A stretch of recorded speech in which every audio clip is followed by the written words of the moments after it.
Hello and welcome everyone. आज का ये वीडियो डेडिकेटेड है पाइथन के वेरिएबल्स के ऊपर, जिसमें हम सीखेंगे कि वेरिएबल्स को बनाते कैसे हैं, उसे प्रिंट कैसे करते हैं और डिलीट कैसे करते हैं। वेरिएबल्स के कुछ पॉइंट्स को डिस्कस करेंगे, जानेंगे कि वेरिएबल्स के नेमिंग कन्वेंशंस क्या होते हैं और कॉमनली यूज़ करे जाने वाले वेरिएबल नेम्स के बारे में देखेंगे। शुरू करते हैं पाइथन के वेरिएबल्स से। पाइथन में वेरिएबल्स रिजर्व्ड मेमोरी लोकेशंस होते हैं जहाँ पे वैल्यूज स्टोर होते हैं। रिजर्व मेमोरी लोकेशन यानी मेमोरी का वो हिस्सा जो कि पहले से ही रिजर्व करके रखा गया है किसी वैल्यू या डेटा को स्टोर करने के लिए। यानी कि जब भी हम वेरिएबल क्रिएट करते हैं तो मेमोरी में एक स्पेस रिजर्व हो जाता है। नाउ बेस्ड ऑन की वेरिएबल का डेटा टाइप क्या है, इंटरप्रेटर डिसाइड करता है कि कौन सा मेमोरी एलोकेट करना है। यानी कि डेटा टाइप डिटरमिन करता है कि रिजर्व मेमोरी में क्या स्टोर होगा। वेरिएबल्स बहुत सारे डेटा टाइप को स्टोर कर सकते हैं, जैसे कि इंटीजर्स, डेसिमल्स और कैरेक्टर्स।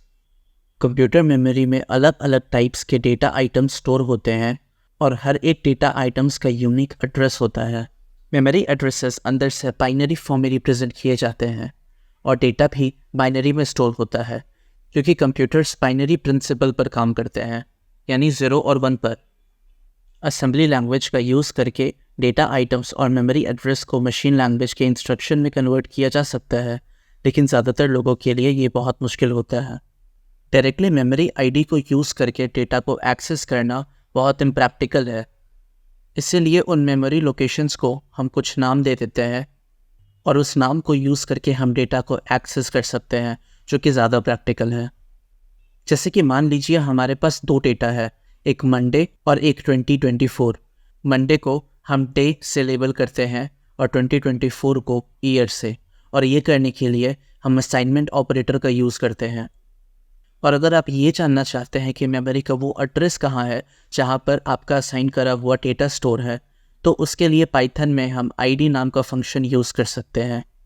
ये एक विजुअल रिप्रेजेंटेशन है रिजर्व्ड मेमोरी लोकेशन का, जहाँ ईयर और डे यानी कि 2024 और मंडे स्टोर किया हुआ है। ध्यान दीजिए कि ये सिर्फ एक रिप्रेजेंटेशन है। एक्चुअल मेमोरी लोकेशन इस तरह का नहीं दिखता है, बल्कि इससे काफ़ी ज़्यादा कॉम्प्लिकेटेड होता है। ओके, अब देखते हैं कि वेरिएबल को क्रिएट कैसे करते हैं। सबसे पहले तो ये जान लीजिए कि जब भी हम कोई वेरिएबल क्रिएट करते हैं तो एक्सप्लिसिटली ये बताने की ज़रूरत नहीं है कि कौन से मेमोरी लोकेशन पे उसे स्टोर करना है। पाइथन ये खुद डिसाइड कर लेता है उस मोमेंट जब आप कोई वैल्यू असाइन करते हैं। एक वेरिएबल को असाइन करना बहुत आसान होता है। उसके लिए हम सिर्फ एक इक्वल साइन का यूज़ करते हैं। फॉर एग्ज़ाम्पल, एज इक्वल्स 30 और ये वेरिएबल असाइन हो चुका है।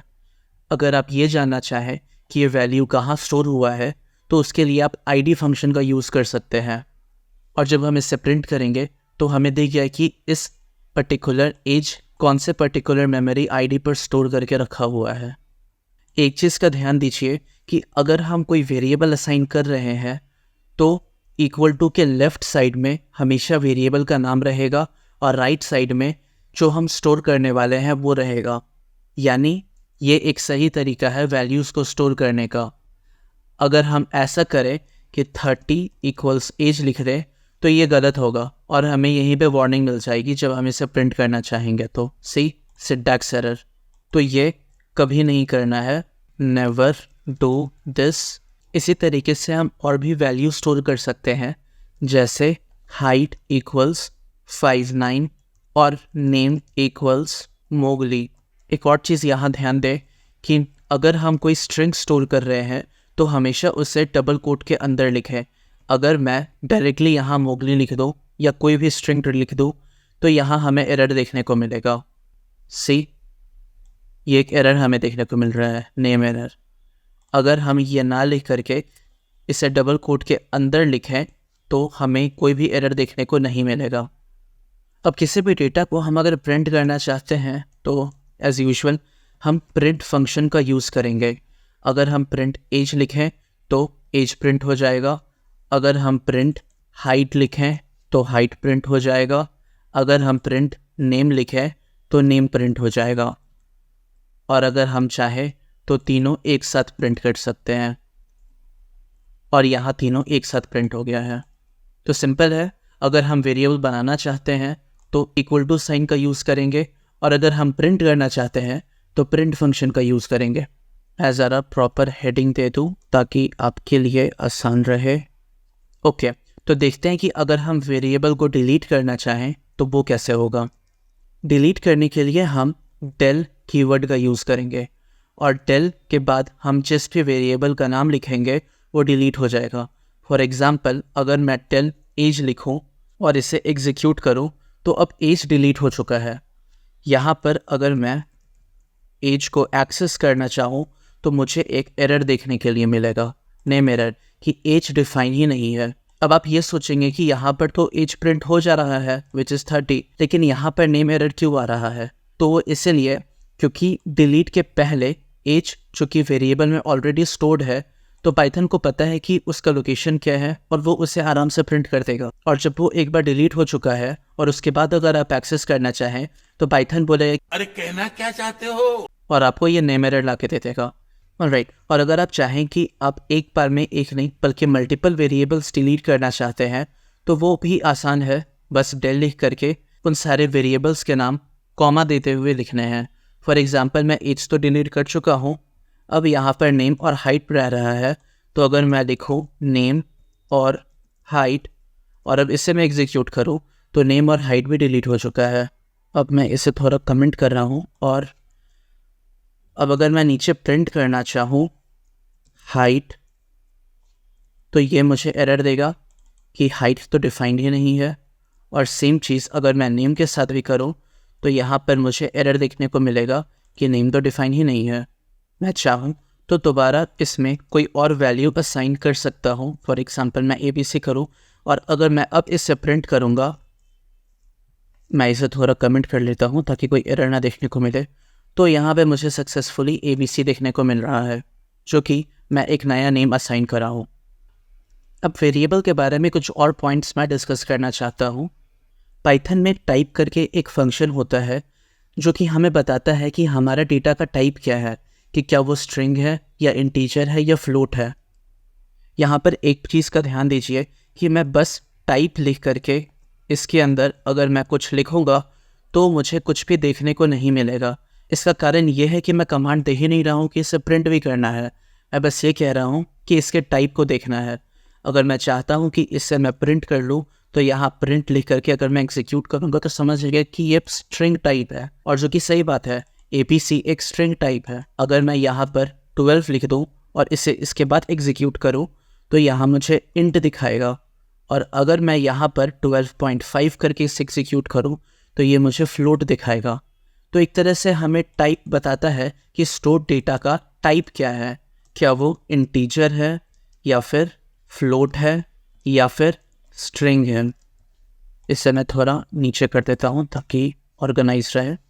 दूसरी ध्यान रखने वाली बात यह है कि पाइथन के जो भी वेरिएबल्स होते हैं वो सारे केस सेंसिटिव होते हैं, यानी कि एज एज एज और एज 4 अलग अलग वेरिएबल्स हैं। क्या मतलब है इसका? अगर मैं एज इक्वल 4 और एज इक्वल 44 लिखूं, और अगर मैं प्रिंट करूं एज को और मैं प्रिंट करूं एज को, तो क्या होगा कि हमें अलग अलग डेटा देखने को मिलेंगे। यानी कि अगर मैं देखूं कि क्या एज बराबर है एज के, अगर मैं इसे देखना चाहूँ तो पता चलेगा कि नहीं जी, ये एज और एज दोनों ही अलग अलग है, एक नहीं है। और ऐसा क्यों है? क्योंकि पाइथन केस सेंसिटिव है। और जैसा कि मैं थोड़ी देर पहले बताया था कि जब भी कोई स्ट्रिंग वेरिएबल है तो उसे डिक्लेयर करने के लिए हम सिंगल कोट या डबल कोट का यूज़ करते हैं। या कंसोल में आकर के देखें तो अगर यहाँ मैं स्ट्रिंग डेटा को स्टोर करूँ, एक सेकेंड, स्ट्रिंग डेटा को स्टोर करूँ तो या तो मैं सिंगल कोड यूज़ करके कुछ भी लिख सकता हूँ, और अगर मैं इसे प्रिंट करूँ तो ये सक्सेसफुली प्रिंट भी हो जाएगा। मैं सबसे पहले क्या करता हूँ कि मैं इन सबको कमेंट कर देता हूँ ताकि एक क्लियर आउटपुट आप लोग को दिखे और आप बिना वजह का कंफ्यूज ना हो जाए। राइट, सो एक ये भी है। यहाँ पर मैं एस डेटा को अगर प्रिंट करूँ तो एस डेटा मुझे सक्सेसफुली प्रिंट होता दिख जा रहा है। और अगर मैं इसी को सिंगल कोट के बजाय अगर डबल कोट के अंदर लिख करके प्रिंट करूँ तो मुझे सक्सेसफुली दिख जाएगा। लेकिन अगर मैं इसे बैक टिक के अंदर लिख करके प्रिंट करूँगा कुछ भी, तो यहाँ पे मुझे एक एरर देखने को मिलेगा जो कि है कि इनवैलिड सिंटैक्स है। सो जब भी आप कोई भी स्ट्रिंग डेटा को लिख रहे हैं तो हमेशा डबल कोट या फिर सिंगल कोट का ही यूज़ करें। इसके अलावा किसी दूसरे का यूज़ करने पे आपको एरर मिलेगा। जैसे कि अगर आप पैप्टिक डालना चाहें तो आपको इससे एरर मिलेगा। तो मैं इसे डबल कोट यूज़ करके एक स्ट्रिंग को प्रिंट करा और ये सक्सेसफुली प्रिंट हो गया। अच्छा, अभी तक तो हम देखें कि अगर सिंगल डेटा हम स्टोर करना चाहें तो कैसे होगा। अब देखते हैं कि अगर हम मल्टीपल डेटा असाइन करना चाहें तो वो कैसे होता है। इसका भी एक सिंपल सिंटैक्स होता है। अगर मैं a = 20 और b = 30 लिखूं तो मुझे सक्सेसफुली a और b तो दिख जाएगा 20 और 30। लेकिन क्या इससे लिखने का कोई और शॉर्टकट तरीका है? हाँ है। और वो शॉर्टकट तरीका क्या है? a, b लिख करके अगर मैं 20 और 30 लिखूं तो मुझे सेम रिजल्ट देखने को मिलेगा विच इज़ 20 एंड 30। अच्छा, क्या मैं सेम तरह का ही डेटा यहाँ पे स्टोर कर सकता हूँ सिंगल लाइन यूज़ करके? तो ऐसा नहीं है। मैं चाहूँ तो अलग अलग तरह का डेटा मैं स्टोर कर सकता हूँ। फॉर एग्ज़ाम्पल, ए में स्टोर हुआ है 20 और बी में स्टोर हुआ है बनाना। और क्या ऐसे मैं सिर्फ 2 ही डेटा स्टोर कर सकता हूँ? नहीं, मैं जितने चाहे उतना डेटा स्टोर कर सकता हूँ। थोड़ा इसे ढंग से लिख लूँ डी। फॉर एग्ज़ाम्पल, अगर मैं 4 वेरिएबल बनाया हूँ तो यहाँ पे मैं 4 डेटा स्टोर कर सकता हूँ। ऑलराइट, मैं यहाँ पे प्रिंट ही करा था CD और यहाँ पे मैं 4 डेटा सक्सेसफुली डिस्प्ले करा लिया। अच्छा, एक बात बताइए, अगर मैं 4 वेरिएबल बनाया और मैं सिर्फ 2 का ही डेटा डाला तो क्या मुझे कोई एरर मिलेगा? हाँ, एरर मिलेगा। क्या है एरर? Value error. मतलब आप जगह तो 4 लिए हैं लेकिन डेटा सिर्फ 2 स्टोर किए हैं। ये करना गलत है। या तो आप यहाँ पे दूसरे डेटा को भी स्टोर करिए तो ये एरर चला जाएगा, या फिर आप फालतू का मेमोरी स्पेस मत ऑक्यूपाई करिए, इससे भी ये एरर चला जाएगा। COD सिंस है नहीं इसलिए एरर आया। अगर मैं इसे हटा करके दोबारा एग्जीक्यूट करूँ तो एरर चला जाएगा। अच्छा, अगर मैं चाहूँ तो इसे एक और तरीके से लिख सकता हूँ, जैसे C = D = 30। और अगर मैं यहाँ पे प्रिंट करूँ C और D तो क्या लगता है क्या प्रिंट होगा? C और D का वैल्यू प्रिंट होगा। सिंपल। ओके, अब सर इसका यूज़ केस देखते हैं कि आपके पास 2 ऑप्शन है एक सिंगल लाइन में मल्टीपल डेटा स्टोर करने के लिए। अब कहाँ पे क्या यूज़ करना है? ये इक्विवेलेंट है C = 30 एंड D = 30 के। ये इक्विवेलेंट है A = 20 एंड B = बनाना के। सो अगर सेम वैल्यू आपको स्टोर करना है मल्टीपल वेरिएबल में तो उस केस में दूसरा ऑप्शन आपके लिए ज़्यादा सूटेबल है। और अगर आपको अलग अलग डेटा स्टोर करना है अलग अलग वेरिएबल में तो उस केस में पहला आपके लिए ज़्यादा सूटेबल है। अब मैं चाहता हूँ कि थोड़ा सा मैं आपको टाइप कास्टिंग के बारे में बताऊँ। वैसे तो मैं इससे डिटेल में कवर करूँगा आने वाले वीडियो में, बट मैं चाहता हूँ कि आपको इसके बारे में हल्का सा पता हो कि ये ओवरऑल होता क्या है। सबसे पहले मैं इसे कमेंट कर देता हूँ सारे प्रिंट को, ताकि आपको एक क्लियर आउटपुट देखने को मिले। सो अभी तक मैं ये देख रहा था कि C में 30 स्टोर है, और अगर मैं इसका टाइप देखना चाहूँ तो इसके लिए मैं टाइप फंक्शन का यूज़ करूँगा और मुझे पता चल रहा है कि ये इंट है। अगर मैं चाहूँ तो मैं इसे स्ट्रिंग में भी कन्वर्ट कर सकता हूँ।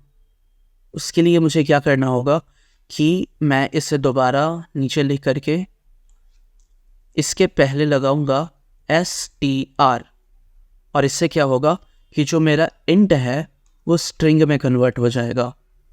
यू कैन सी सबसे पहले जब मैं इसे टाइपकास्ट नहीं कर रहा था स्ट्रिंग में, तो मुझे यहाँ पे इंट देखने को मिल रहा है, और जब मैं इसे स्ट्रिंग में टाइपकास्ट कर चुका हूँ तो मुझे यहाँ पे डेटा टाइप इसका स्ट्रिंग दिख रहा है। लेट्स से अगर मैं कोई दूसरा वेरिएबल बनाऊँ 10.5 और मैं इससे प्रिंट करूँ इसका टाइप, तो मुझे देखने को मिलेगा फ्लोट। इस फ्लोट को अगर मैं टाइपकास्ट करूँ इंट में तो क्या देखने को मिलेगा? 10.5 अब 10 बन चुका है, और अगर मैं इसका टाइप चेक करूँ तो ये है इंट एज एक्सपेक्टेड। तो ये बहुत ही बेसिक सा मैं कवर कर रहा हूँ टाइपकास्टिंग के बारे में। फ्यूचर वीडियो में मैं इससे डिटेल में कवर करूँगा। अब थोड़ा वेरिएबल के नाम रखने के रूल्स के बारे में बात करते हैं, जिसे नेमिंग कन्वेंशन भी कहा जाता है। सबसे पहला तो ये कि हम जब भी शुरू करेंगे तो हमेशा ये तो लेटर से या फिर अंडरस्कोर से शुरू करेंगे। कोड में अगर देखें तो x = 30 अगर हम स्टोर कर रहे हैं और अगर हम इसे प्रिंट कर रहे हैं तो सक्सेसफुली हमें दिख रहा है कि ये प्रिंट हो जा रहा है, यानी कि वैल्यू सक्सेसफुली असाइन हो जा रहा है। और अगर यही हम पहले अंडरस्कोर लगाते तो ये भी सक्सेसफुली प्रिंट हो जा रहा है, यानी कि या तो कोई लेटर यूज़ करना है या फिर अंडरस्कोर यूज़ करना है। दूसरा रूल ये है कि हम किसी नंबर या किसी स्पेशल कैरेक्टर से नाम को शुरू नहीं कर सकते हैं। मतलब अगर मैं यहाँ पर 1 लिख करके इसे स्टोर करके प्रिंट करना चाहूँ तो यहाँ मुझे दिखा रहा है कि एक इनवैलिड तरीका है नाम को लिखने का, या तो कोई भी नंबर या फिर कोई भी स्पेशल कैरेक्टर। दोनों ही केस में मुझे दिखेगा कि मैं कोई एरर कर रहा हूँ। तीसरा रूल कहता है कि हम अल्फ़ा न्यूमेरिक या फिर अंडरस्कोर का ही यूज़ कर सकते हैं किसी भी नाम को लिखने के लिए। अल्फ़ा न्यूमेरिक यानी कि कैपिटल ए से कैपिटल Z और स्मॉल ए से स्मॉल z और 0 से लेकर के 9 तक का कोई सा भी लेटर और नंबर, और अंडरस्कोर का सिंबल। इसके अलावा कोई भी दूसरे तरह का सिंबल यूज़ करना अलाउड नहीं है। यानी कि अगर मैं कोई स्पेशल कैरेक्टर को यूज़ करके अगर कोई वेरिएबल का नाम बना रहा हूँ तो यहाँ पे मुझे एरर ही देखने को मिलेगा। या फिर ए लिख करके मैं डॉट दूँ और ये मेरा नया वेरिएबल का नाम है तो ये भी एक गलत नाम है, चूँकि डॉट अलाउड नहीं है यूज़ करना। हाँ, अगर मैं यहाँ पर अंडरस्कोर लिखूँ तो ये सक्सेसफुली प्रिंट हो जाएगा, या फिर अगर मैं कैपिटल G लिखूँ ये भी सक्सेसफुली प्रिंट हो जाएगा। Anything with in small a to small z, capital A to capital Z and 0 to 9। अच्छा, अभी आप देखिए कि अगर मैं नंबर यूज़ कर रहा हूँ तो मुझे कुछ एरर देखने को मिल रहा है। देन अल्फ़ा न्यूमेरिक कैसे? अगर मैं ऐसा करूँ G के बाद यहाँ पर 9 डाल दूँ तो भी मुझे कोई एरर देखने को नहीं मिलेगा। यानी कि नंबर शुरू में नहीं लिखना है, शुरू में या तो लेटर रहेगा या फिर अंडरस्कोर। इसके अलावा मैं नंबर को कहीं भी डाल सकता हूँ, कोई दिक्कत वाली बात नहीं है। केस सेंसिटिविटी के बारे में मैं बताया ही था कि एज अलग अलग तरीके से लिखा हुआ डिफरेंट परम्यूटेशन कॉम्बिनेशन यूज़ करके स्मॉल लेटर और कैपिटल लेटर को यूज़ करके अलग अलग वेरिएबल बन जाएगा। फिर से बताऊँ तो एज ये सारे डिफरेंट हैं। पांचवा रूल ये है कि हम किसी भी तरह का रिजर्व्ड कीवर्ड को यूज़ नहीं कर सकते हैं अपने किसी भी नाम को डिफाइन करने में। कीवर्ड के बारे में हम आगे बात करेंगे। अभी के लिए ये जान लीजिए कि कुछ ऐसे वर्ड, जैसे कि अगर मैं एज इक्वल 30 लिख करके इससे प्रिंट करना चाहूँ तो ये अलाउड नहीं है। एज के अलावा अगर मैं फॉर यूज़ करता हूँ और अगर मैं इससे प्रिंट करूँ तो ये भी अलाउड नहीं है। ऐसे कुछ वर्ड्स है जैसे कि फॉर हो गए, वाइल हो गए, इफ़, एज, इम्पोर्ट, ये सारे यूज़ करना अलाउड नहीं है, और अगर हम यूज़ करेंगे तो हमें एरर देखने को मिलेगा, जैसे कि आप यहाँ पे देख सकते हैं। और छठा रूल ये कहता है कि नेम हमेशा यूनिक होना चाहिए। इसका मतलब ये है कि अगर मैं x = 10 लिखूँ और x = 20 लिखूँ और यहाँ पे मैं x को प्रिंट करना चाहूँ तो यहाँ पे मुझे कुछ दिक्कत देखने को मिलेगा। और क्या है वो दिक्कत? वो दिक्कत ये है कि जो हमारा पुराना वैल्यू है x का, वो ओवरराइट हो चुका है x के नए वैल्यू से। और अगर मैं यहाँ पे x को प्रिंट करूँ तो सबसे रिसेंटली असाइन करा हुआ वैल्यू हमें देखने को मिलेगा, विच इज़ 20। इन दिस केस 10 नहीं मिलेगा। और अगर मैं 10 को भी देखना चाहूँ तो इसके लिए मुझे अलग अलग वेरिएबल का नाम लिखना होगा। और अब मुझे सक्सेसफुली दिख रहा है कि पहले x प्रिंट हो रहा है which is 20 and then y print हो रहा है विच इज़ 10। और अगर मैं ऐसा करूं कि x रहने दूं और इससे ही मैं 2 बार डाल दूं तो भी मुझे 20 ही 2 बार देखने को मिलेगा, मुझे पुराना वैल्यू नहीं मिलेगा। इसलिए आप जब भी कोई वेरिएबल का नाम रख रहे हैं तो मेक श्योर करें कि आप अलग अलग नाम यूज़ करें, यानी कि डिस्टिंक्ट नेम्स रखें, सेम नेम्स को यूज़ नहीं करें, अदरवाइज पुराने वैल्यूज़ रिप्लेस हो जाएंगे नए वैल्यूज से। अब मैं कुछ नेमिंग पैटर्न्स के बारे में बात करना चाहता हूँ। सबसे पहला है कैमल केस, जिसमें कि सबसे पहला लेटर हमेशा स्मॉल होता है और उसके बाद आप जैसे नए नए वर्ड्स को यूज़ करते जाते हैं उसका सबसे पहला कैरेक्टर कैपिटल होता है। फॉर एग्जाम्पल कैमल एक वर्ड है और केस दूसरा वर्ड है, इसलिए मैं इसका C कैपिटल में लिखा हूँ। अगर मैं टोटल अमाउंट लिखूँ तो टोटल एक वर्ड है, अमाउंट दूसरा वर्ड है, इसलिए अमाउंट का A कैपिटल है। ये है कैमल केस। दूसरा पास्कल केस होता है, जिसमें कि सारे इंडिविजुअल वर्ड्स को डिस्टिंक्टली दिखाने के लिए हम पहला कैरेक्टर कैपिटल रखते हैं, उसके बाद सब स्मॉल रखते हैं। एग्जाम्पल में पास्कल एक वर्ड है, केस दूसरा वर्ड है, वहीं टोटल पहला वर्ड है, अमाउंट दूसरा वर्ड है। ये हो गए पास्कल केस। तीसरा फॉर्म होता है स्नेक केस, जिसमें कि इंडिविजुअल वर्ड के बीच में हम अंडरस्कोर का यूज़ करते हैं। For example snake underscore case, total underscore amount. ये सारे क्या हैं? ये सारे स्नेक केस पैटर्न हैं। और चौथा होता है स्क्रीमिंग स्नेक केस। इसमें सारे के सारे लेटर्स कैपिटल होते हैं और इंडिविजुअल वर्ड के बीच में एक अंडरस्कोर होता है। फॉर एग्जाम्पल कैपिटल लेटर में screaming underscore snake underscore case. इसका यूज़ यूजुअली हम लोग किसी कांस्टेंट को डिफाइन करने में करते हैं। फॉर एग्जाम्पल पाई इक्वल 3.14 या फिर total angle of triangle which is 180, यानी कि वैसे कांस्टेंट जो कि कभी चेंज नहीं होंगे। टोटल एंगल हमेशा 180 होगा, 120 नहीं होगा। सो हम इसे स्क्रीमिंग स्नेक केस में टॉप में डिफाइन कर देते हैं और बाद में हम चाहें तो इसे यूज़ कर सकते हैं अपने कोड में कहीं भी। सही, ये प्रिंट हो गया। तो इतना ही था वेरिएबल्स के ऊपर। आने वाले वीडियो में हम कैरेक्टर सेट्स के बारे में बात करेंगे, टोकन्स, उसके टाइप्स के बारे में बात करेंगे, पंक्चुएटर्स और डिलिमिटर्स और एस्केप सीक्वेंस भी देखेंगे। तब तक के लिए have patience and keep coding.